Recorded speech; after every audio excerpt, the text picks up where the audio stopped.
Hello guys, मैं अंकुर सिंह स्वागत करता हूं आपके अपने यूट्यूब चैनल मोरिया स्टडी में। तो फ्रेंड्स, आज की वीडियो आपके लिए बहुत ज़्यादा इंपॉर्टेंट है। आज की वीडियो आपके लिए बहुत ज़्यादा महत्वपूर्ण है। फ्रेंड्स, आज की वीडियो में हम पढ़ने वाले हैं height and distance. Height and distance या फिर कहें एप्लीकेशन ऑफ ट्रायगोनोमेट्री। ठीक है, क्लास 10th के लिए बहुत ही इंपॉर्टेंट वीडियो लाए हैं। इस वीडियो को देखने के बाद हाइट एंड डिस्टेंस का कोई भी क्वेश्चन चुटकी में बना सकते हैं। ठीक है फ्रेंड्स, तो उससे पहले हमारे चैनल पे जो नए हैं स्टूडेंट, हमारे चैनल को सब्सक्राइब कर लें और बगल में बेल आइकन दबा लें, ताकि मेरे द्वारा जो भी वीडियो यूट्यूब पर अपलोड किया जाए तो उसका नोटिफिकेशन आपको सबसे पहले मिल सके। तो आइए आज के वीडियो शुरू करते हैं।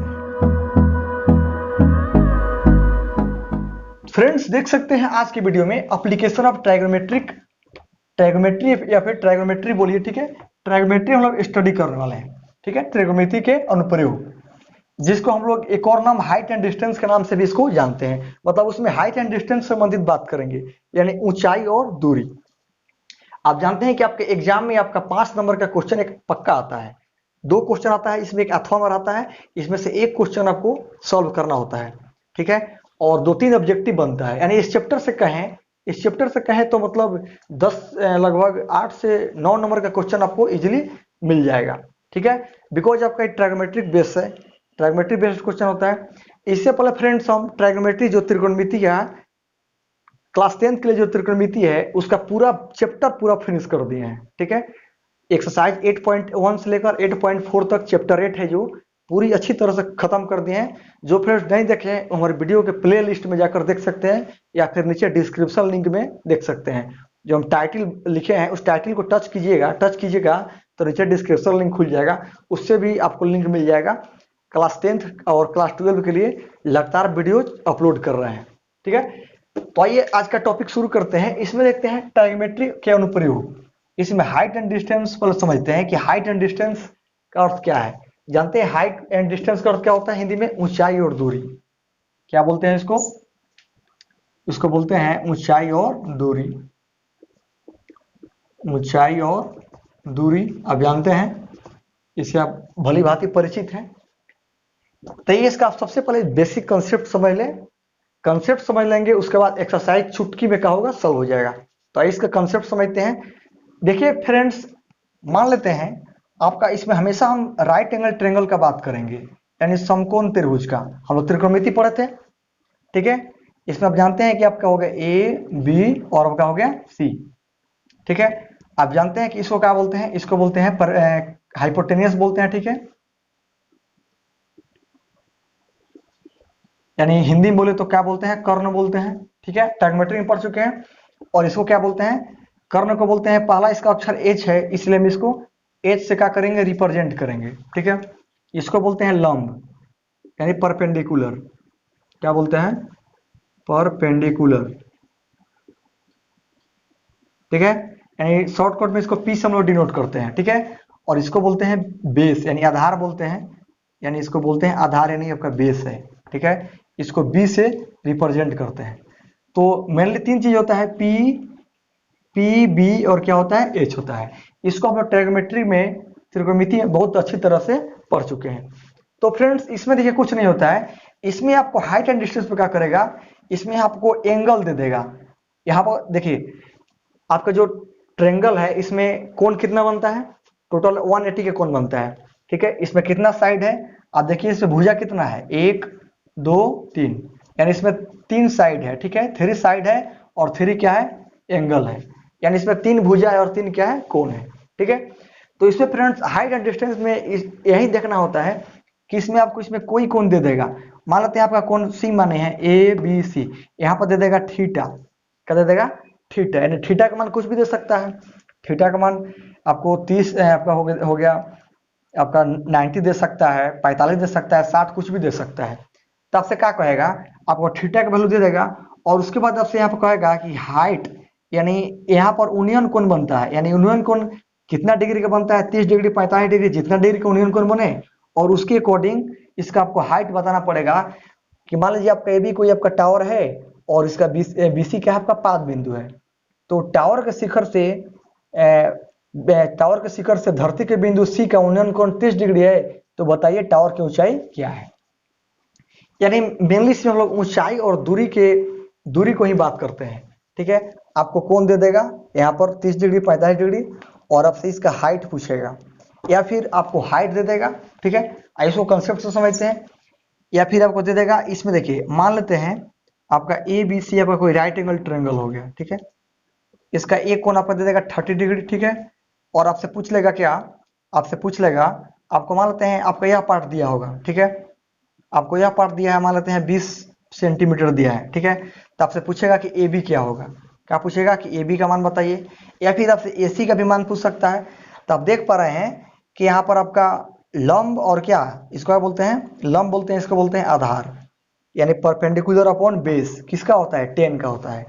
तो जहां भी फ्रेंड्स इसमें लंब और आधार का बात करेगा, यानी P का बात करेगा और किसका बात करेगा, B का बात करेगा, तो कहीं लंब और आधार का बात करेगा तो वहां पर क्या अप्लाई होगा, वहां पर टेन का अप्लाई होगा, टेन थीटा। यानी थीटा आपका क्या मान लेंगे, टेन थीटा का वैल्यू कितना है 30, टेन 30 का वैल्यू क्या होता है, लंब बटा आधार, यानी ए बी बटा बी सी। ठीक फ्रेंड्स, ये फर्स्ट कंडीशन समझ गए। आप जानते होंगे कि थीटा के सामने वाला क्या होता है, लंब होता है। यानी 30 यहाँ पर है तो इसके सामने लंब क्या हो जाएगा, ए बी हो जाएगा। अगर हो सकता है कि थीटा अगर यहाँ बने तो इसके सामने लंब कौन होता है, लंब यह हो जाता है आपका सामने, ठीक है, बी सी। यानी जो आपका एडजेसेंट एंगल है उसके ठीक सामने वाले एक दूसरे पर क्या होता है, परपेंडिकुलर होता है, ठीक है। तो ए के सामने लंब कौन हो जाएगा, बी सी, और सी एंगल के सामने लंब कौन हो जाएगा, ए बी, ठीक है। आप लोग इस भली भांति समझते हैं। तो इसमें बेसिकली आप जानते हैं कि त्रिकोणमितीय निष्पत्ति 6 होती है, आप 6 से भी बना सकते हैं, लेकिन मेनली इसमें 2 का वर्क आएगा। पहला वर्क कौन कौन आएगा, मेनली इसमें वर्क जान लेते हैं, मेनली हम लोग इसमें वर्क जानते हैं, 2 इसमें मेनली वर्क में आता है। पहला वर्क में आता है या तो आप साइन से बनाइए या फिर टेन से बनाइए। तो साइन से कब बनाते हैं, साइन से बनाते हैं जब आपका लंब और कर्ण, यानी क्या बोलते हैं, परपेंडिकुलर और हाइपोटेन्यूस में रिलेशन दिया होगा तो आपको हम साइन से बना सकते हैं, या फिर कोसेक से बना सकते हैं, ठीक है। और आपका देख सकते हैं, और आपका परपेंडिकुलर और बेस में रिलेशन देगा तो उसको आप टेन से बना सकते हैं। ये बात आपको कंसेप्ट समझ आया, आपका फर्स्ट कंसेप्ट क्या हुआ, ठीक है, आपका कंसेप्ट क्या हुआ, फर्स्ट हुआ। अब देखिए सेकेंड कंसेप्ट जानते हैं। सेकेंड कंसेप्ट में इसी को आपको ऐसा दे देगा, इसमें आपको बेस दे देगा। मान लेते हैं ए बी सी कोई राइट एंगल ट्रायंगल हुआ, ठीक है। यहाँ पर दे देगा कौन कुछ भी दे सकता है, 45 दे सकता है, यहाँ दे देगा 20 सेंटीमीटर।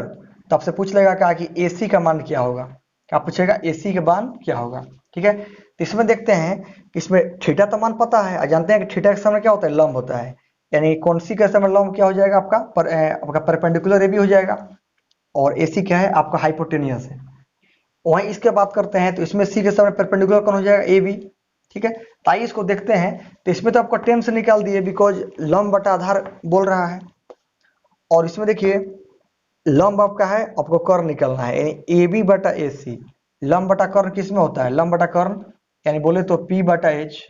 P बटा H फ्रेंड्स किस में होता है, तो P बटा H का रिलेशन किस में होता है, साइन में होता है, ठीक है। तो इसको लिख सकते हैं साइन, थीटा कितना है आपका, थीटा है 45 डिग्री का, कौन बन रहा है, क्या होता है, लंब बटा कर्ण, यानी AB बटा हो जाएगा AC, AB बटा AC, ठीक है।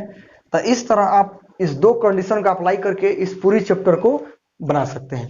तो इसका वैल्यू मैं निकाल दे रहा हूं जिससे आपका कंसेप्ट और भी क्लियर हो जाए।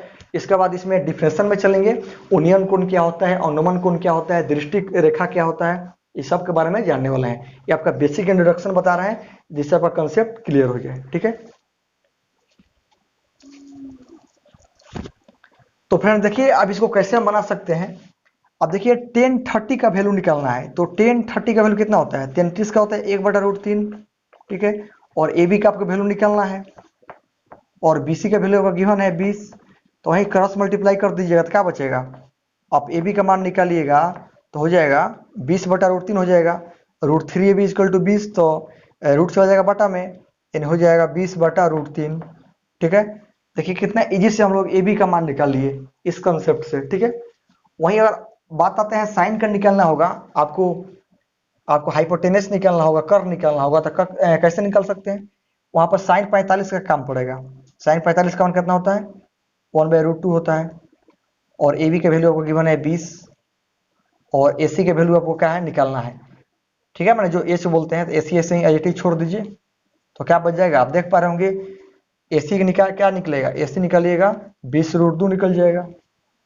ठीक है, सेंटीमीटर चाहे मीटर जिसमें भी गिवन हो।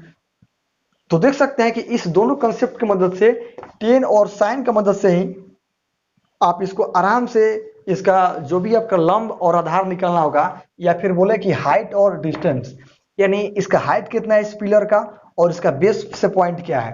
अगर हाइट और बेस का बात करेगा तो हम लोग 10 का कंडीशन अप्लाई करेंगे। ठीक है, और दूसरा में हाइट और परपेंडिकुलर का, हाइट और हाइपोटेनियस का बात करेगा, यानी लंब और क्या बोलते हैं कर्व का बात करेगा, तो उसमें हम लोग साइन का प्रॉपर्टी को यूज करेंगे। ठीक है फ्रेंड्स, इतना कंसेप्ट क्लियर हुआ।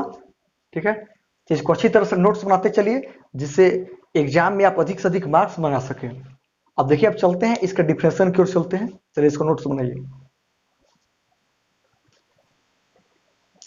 अब फ्रेंड्स चलते हैं, अब अगले टर्म देखते हैं। अगले टर्म इसके कुछ डिफरेंशिएशन समझते हैं, कंसेप्ट समझते हैं, उसके बाद एक्सरसाइज करते हैं।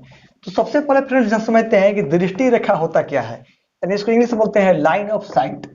दृष्टि रेखा क्या होता है इसको पहले समझते हैं।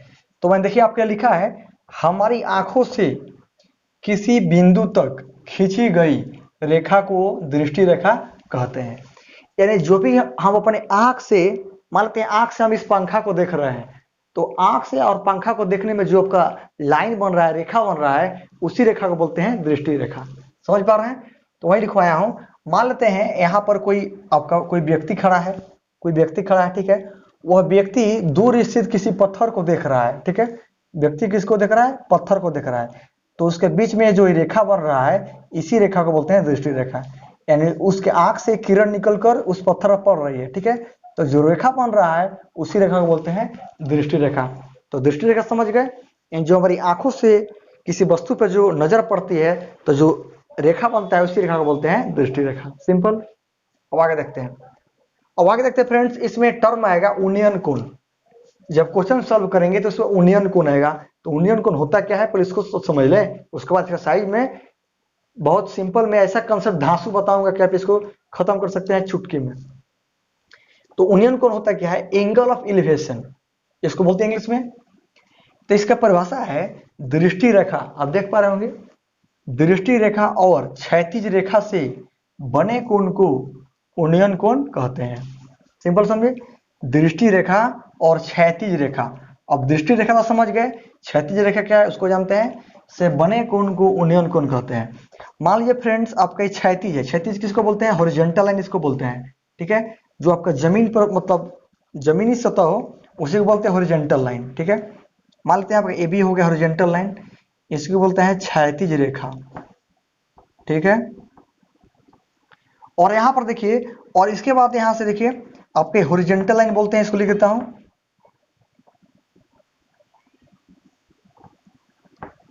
सीबीएसई मीडियम के लिए हॉरिजॉन्टल लाइन इसको बोलते हैं। और देखिए अब अगर ऐसा सीधा रहेगा एकदम तो इसको बोलते हैं वर्टिकल लाइन। ठीक है, तो हमको इसमें वर्टिकल लाइन कुछ भी लाइन ले सकते हैं। मान लेते हैं यहाँ पर कोई पत्थर है। ठीक है, यहाँ पर कोई आपका स्टोन है, इसको कोई व्यक्ति देख रहा है, तो यहाँ से मान लेते हैं कोई व्यक्ति हो गया, तो अपने आंखों से इसको देख रहा है। ठीक है, तभी बताए थे कि जो भी कोई व्यक्ति हुआ अपने आंखों से देखता है किसी चीज को, तो क्या बनता है, दृष्टि रेखा बनता है, एंड लाइन ऑफ साइट इसको बोलते हैं। ये हो गया दृष्टि रेखा, और इसको बोलते हैं क्षैतिज रेखा। तो देखिए फ्रेंड्स, ए इसको मान लेते हैं, बी इसको मान लेते हैं, आपका इसको सी मान लेते हैं, ए बी सी कुछ भी मान सकते हैं। तो इसके बीच में जो है कोण बन रहा है, जो थीटा एंगल बन रहा है, इसी एंगल को बोलते हैं क्षैतिज रेखा, दृष्टि क्या बोलते हैं, उन्नयन कोण इसी को बोलते हैं। समझ गए, यानी दृष्टि रेखा और क्षैतिज रेखा के बीच में जो एंगल बन रहा है, जो कोण बन रहा है, उसी कोण को बोलते हैं उन्नयन कोण। ठीक है फ्रेंड, समझ गए। अब यही साथ साथ अवनमन कोण भी समझ लीजिए, अवनमन कोण होता क्या है। ठीक है फ्रेंड्स, ये भी अवनमन कोण भी सेम है। अवनमन कोण होता क्या है, दृष्टि जो आपका उन्नयन कोण है ना, वो नीचे से किसी वस्तु को ऊपर देख रहे हैं, नीचे से ऊपर, तो जो आपका आंख से उस वस्तु के मतलब शिखर पर जो कोण बन रहा है, उस वस्तु के शिखर से आपका आंख पर जो कोण बन रहा है, उसको बोलते हैं उन्नयन कोण। और अवनमन क्या बोलते हैं, अवनमन जस्ट इसका अपोजिट है। यानी आप किसी बिल्डिंग पर खड़े हैं, ठीक है, किसी बिल्डिंग से आप नीचे पत्थर को देख रहे हैं, तो वहीं बोलेंगे अवनमन, उसको भी जान लेते हैं। यानी इसको बोलते हैं थर्ड में लिखिए अवनमन कोण जानते हैं, अवनमन कोण, इसको बोलते हैं एंगल ऑफ डिप्रेशन। ठीक है, देखिए अवनमन का भी परिभाषा सेम ही है, वो भी दृष्टि रेखा और क्षैतिज रेखा के रूप में भी वो भी वर्क करता है। आइए इसको देखते हैं फिगर से। मान लेते हैं फ्रेंड्स, कोई आपका मान लेते हैं आपका मीनार है, ठीक है, कोई क्या है आपका मीनार समझ लीजिए, पोल समझ लीजिए, कुछ भी समझ सकते हैं आप, टावर समझ सकते हैं, जो मन करे, ठीक है। यहां से कोई आपका व्यक्ति है, ठीक है, यहाँ पर कोई व्यक्ति आपका खड़ा है, देख पा रहे हैं, इस टावर पर कोई व्यक्ति खड़ा है और नीचे यहाँ पर पत्थर है, मान लेते क्या है आपका स्टोन है, पत्थर है, इसको अपनी आंखों से इसको देख रहा है, देख पा रहे हैं। और नीचे क्या बोलते हैं इसको, नीचे आपका हो गया आधार हो गया, या फिर इसको बोलते हैं क्षैतिज रेखा बोलिए, या फिर इसको पाद बिंदु भी बोलते हैं। क्या बोलते हैं, याद रखिएगा, पाद बिंदु का जब भी बात आएगा तो पाद माने क्या होता है, नीचे वाला हिस्सा को पाद बिंदु बोलते हैं, या फिर क्षैतिज रेखा बोलते हैं। आइए, और यहाँ से कोई व्यक्ति देख रहा है, मान लेते हैं ऊपर से नीचे इस पत्थर को देख रहा है, ठीक है, तो उसके आंख से तो एक कोण बना, इस आंख से यहाँ पर कोण बना नहीं बन रहा है, यानी हाई जो पार्ट देख रहे हैं इसी पार्ट को तो क्या बोले थे अभी, दृष्टि रेखा, इसी को बोले थे, किसी वस्तु को देख रहे हैं तो इसको बोलते हैं दृष्टि रेखा। ये हो गया आपका दृष्टि रेखा, ठीक है, और नीचे वाला क्या हो गया, पाद बिंदु बोलिए, या फिर क्षैतिज रेखा इसको बोलते हैं, ठीक है ना। तो फ्रेंड्स इसमें अवनमन में बेसिक डिफरेंस यही है, इसमें बेसिक डिफरेंस यही है कि मान लेते हैं कि आपका ऊपर से देखने के क्रम में होता है, मान लेते हैं अगर आप जानते होंगे, अगर इसको मैं इस साइड को अगर मिला दूं, इसको ऐसे मैं कर दूं, तो देख पा रहे हैं कि इधर आपका दृष्टि रेखा था, तो ये भी कौन रेखा बन गया, ये भी तो आपका बन गया क्षैतिज रेखा। आप जानते होंगे कि नीचे जो आपका क्षैतिज रेखा है आपका दृष्टि रेखा है, ठीक है। तो देखिए आप एकांतर कोण से क्या जानते हैं कि यह अगर कोण थीटा है तो ये भी कोण क्या होगा, थीटा होगा, यानी कभी भी जेड आकृति बनती है तो अगर यह 45 डिग्री हो रहा है तो भी कितना होगा, 45 डिग्री ही होगा, ठीक है, ना कम होगा ना ज्यादा होगा, ठीक है। तो वही आप समझ लिए कि आपकी दृष्टि रेखा जब यह हो गया तो ये आपका कौन रेखा हो गया, ये अगर रेखा हो गया आपका क्षैतिज रेखा हो गया, क्षैतिज रेखा, समझ पा रहे हैं। तो इसमें भी वही है, दृष्टि रेखा और क्षैतिज रेखा के बीच में ही जो कोण बना इसी को बोलते हैं अवनमन कोण, ठीक है फ्रेंड। इसमें बेसिकली डिफरेंस क्या है, देखिए परिभाषा सेम है, डिफरेंस क्या है कि जो अवनमन कोण है उसको ऊपर से नीचे देखने के क्रम में यूज किया जाता है, ठीक है, प्रयोग किया जाता है। तो उम्मीद करता हूं कि आप दृष्टि रेखा, उन्नयन कोण, क्षैतिज रेखा और अवनमन कोण इसको बहुत अच्छी तरह समझ गए होंगे। आप इसका स्क्रीनशॉट ले लीजिए ताकि यह सभी कंसेप्ट आपका अगले क्वेश्चन में काम आने वाला है, ठीक है। अब चलते हैं क्वेश्चन स्टार्ट करते हैं, चैप्टर शुरू करते हैं, इसको नोट्स बनाइए।